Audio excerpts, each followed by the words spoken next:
met Benito Vergotine. Smile 90.4 FM. Joining us this evening to elaborate on a bold new campaign which is set to challenge the prevalence of online misogyny as we work towards mobilizing young men building safer digital spaces is the founder and executive creative director at Ironheart, Toni-Lee Cheimen. Toni, good evening. Thank you so much for joining us tonight. Hi, thanks for having me. So, Toni, what inspired the Bold or Break campaign and why focus on young men in the country's digital landscape? So we were approached last year by our research partners, the Center for Analytics and Behavioral Change. They were working on a project, an initiative by UNESCO, Social Media for Peace, which aims to promote peace building on social media. And so we were charged with creating the content for the campaign. And it's such a huge problem that how do you tackle it? So that's where the Bold or Break idea came from.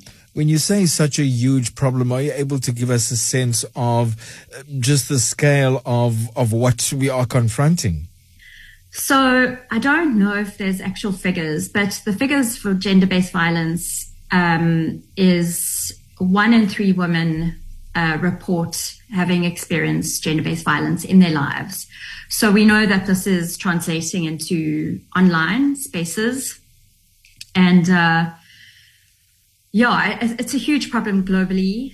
South Africa is not exempt. And unfortunately, the social media platforms' algorithms actually push hateful, violent content. And that's because they're not biased towards hate. They just push or serve content that gets engagement. And human behavior, we interact with this kind of content, and it's kind of bringing out our worst instincts. Barack Obama actually spoke about it in a speech. So it's really up to us to kind of filter ourselves, stop before and think before we share, comment, and engage. In terms of building the content, when you create the campaign around online hate or as been described, the technology facilitated gender-based violence, how do you avoid sounding preachy or punitive and get young men to engage? Yeah, so that's the biggest challenge is we don't want to be shaming people. We want to come from a perspective of understanding and empathy, because a lot of people do this and it's not like they're bad people. They're just engaging and they're in the zone. They've been death scrolling, or they're, acting within a space that is promoting this. So we created this song with in collaboration with the Orange Farm rapper Extreme Akayeni. He's up and coming. If you haven't heard of him, please go Google him or YouTube him. He's fantastic. And he is the age that we're targeting. He's 21 years old. He's in the activism space. And so we co-wrote the lyrics with him. We worked with him on our strategy and our insight, which is all kind of academic, although it's creative. It's a creative strategy as well. But he was able to create this song, this music track that really says everything that you can't say, in any other way. Music just has that power. Is that one of the reasons why you chose music as a vehicle to possibly shift perspectives, shift conversation, and ultimately to shift behavior? It's exactly the reason why. Yes, it's just so powerful. It moves people. It has an unarguable message in it. And like I said, Extreme is just so talented, and he is so sincere in his belief for fighting for justice, and he's worked on anti-corruption tracks before. So he's in this space already, and he was just the absolute natural choice.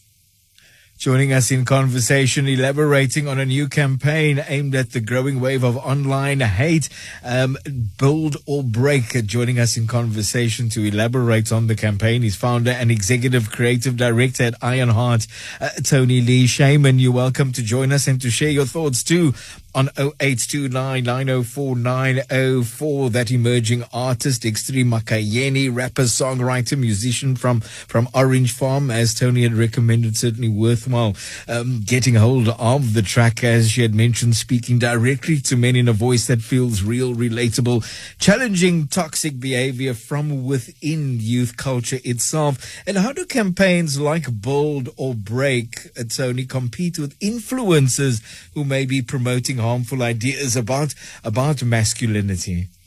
Well, that's a very tricky question to answer. I'm not sure if we can.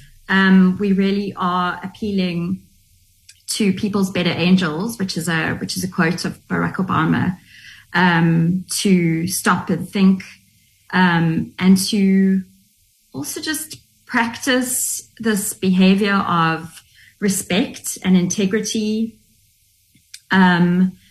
Because at the moment, this definition of success and masculinity is being also monetized and rewarded by social media platforms.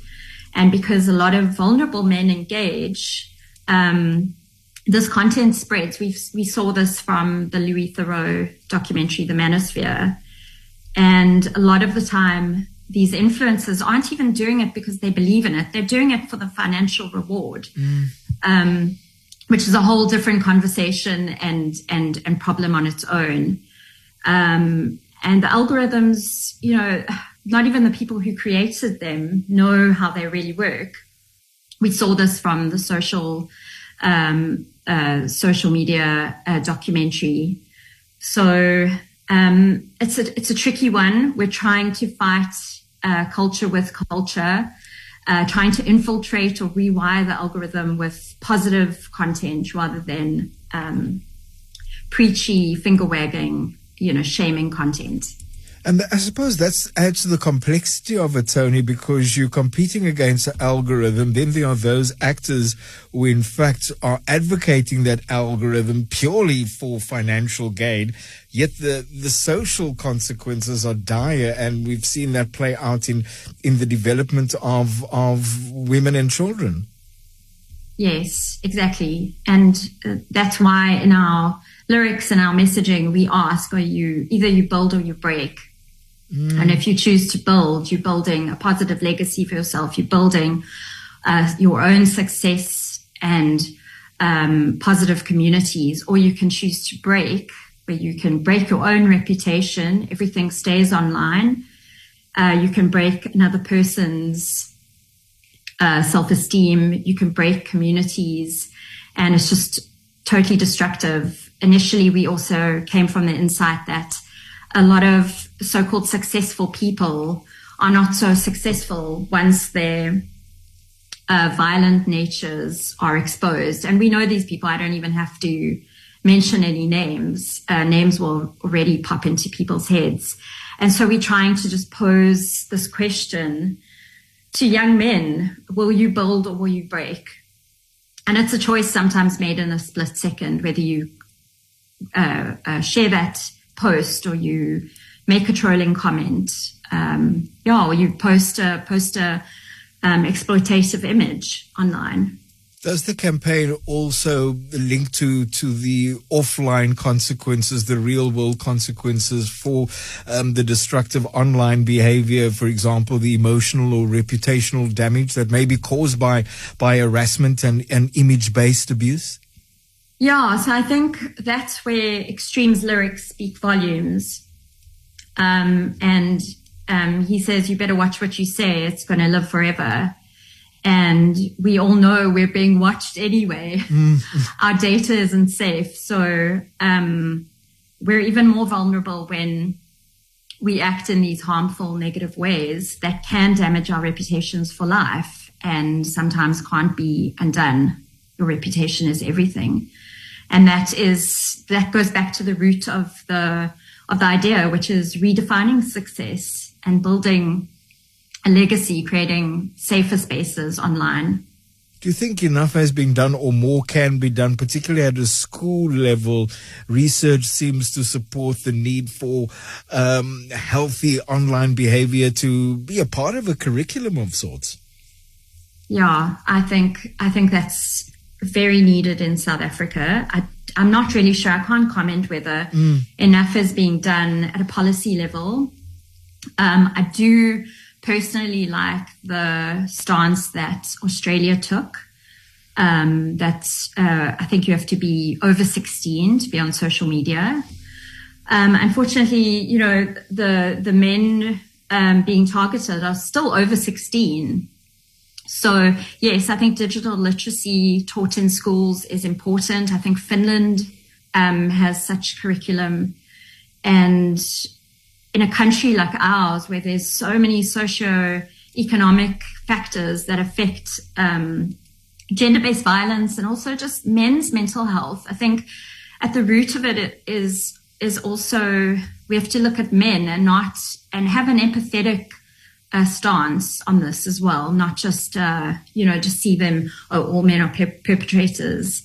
And I think we have to intervene and intercept at a younger age. So yeah, I agree with that. What does meaningful accountability look like, in fact, for young men navigating these digital spaces, do you think, Toni? Oh, that is a hard question. I think what has just happened in the United States, where Mark Zuckerberg and the Google CEO have just been found guilty for allowing exploitation of sexual content and the exploitation of children on these digital platforms. I think that's a step in the right direction. Does that impact what is happening here locally? I don't know. It's a little bit terrifying, I think, for people who have young boys who are impressionable. And that's why with the song, I have to go back to the song every time. The song is not speaking to them, but including them in the conversation. And that's why it was so important for us to have a peer-to-peer perspective with Extreme. Just remind us where one can get the song, Toni. You might find it on Facebook. You can probably YouTube it under Build or Break, Extreme Makayeni. If you follow Extreme Makayeni on Facebook, you will definitely see the video. If you follow the Center for Analytics and Behavioral Change, their peer support network Facebook page is called He KZA, and the video is on there. There's also the website page that you can go view that has support for men and women. So whether you're a perpetrator, an ally, or a victim, there is help for you. And that is on hekza.coza. And it's / SM4P, and the 4 is a numeral, / Toni, lastly, what steps do you feel that we can take to help build and create safer, more respectful online spaces?